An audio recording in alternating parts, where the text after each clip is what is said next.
No road is too long in the company of good friend ஒரு Japanese proverb இருக்கு. அந்த ப்ராவர்ப்க்கு ஏற்ற மாதிரி நம்ம ஃப்ரெண்ட்ஸ் கூட பேசிட்டே போகணும்னா நமக்கு நேரம் போறதே தெரியாது.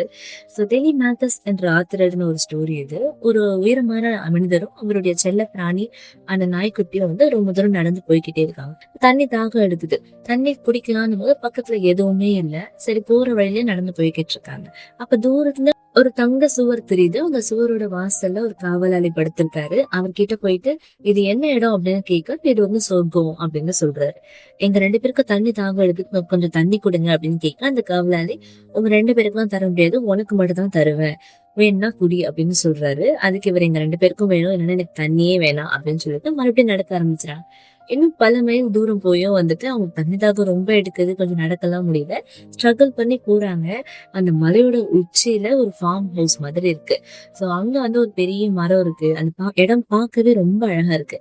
அந்த மரத்துக்கு கீழே இன்னொரு காவலாளி இருக்காரு. சோ அவர்கிட்ட போயிட்டு இது என்ன இடம்னு கேட்டா, அவரும் இது சொர்க்கம் அப்படின்னு சொல்றாரு. சரி, அதெல்லாம் இருக்கட்டும், எங்க 2 பேரும் கொஞ்சம் தண்ணி கிடைக்குமா அப்படின்னு இவர் கேட்க, இவர் இருக்கு அப்படின்னு சொல்றாரு. தாகம் அடங்கினதுக்கு அப்புறம் அந்த உயரமான மனிதர் அந்த காவலாளி கிட்ட கேக்குறாரு, நாங்க அங்கேயே ஒரு கதவை பார்த்தோம், அவரும் வந்துட்டு அது சொர்க்கம் தான் சொன்னாரு, நீங்களும் சொர்க்கம்ல தான் சொல்றீங்க அப்படின்னு கேட்டதுக்கு இந்த காவலாளி சொல்றாரு, நீ அங்கேயே உன் நண்பனை விட்டுட்டு நீ மட்டும் தண்ணி குடிச்சிருந்தனா நீ நரக்கத்துக்கு தான் போயிருப்ப.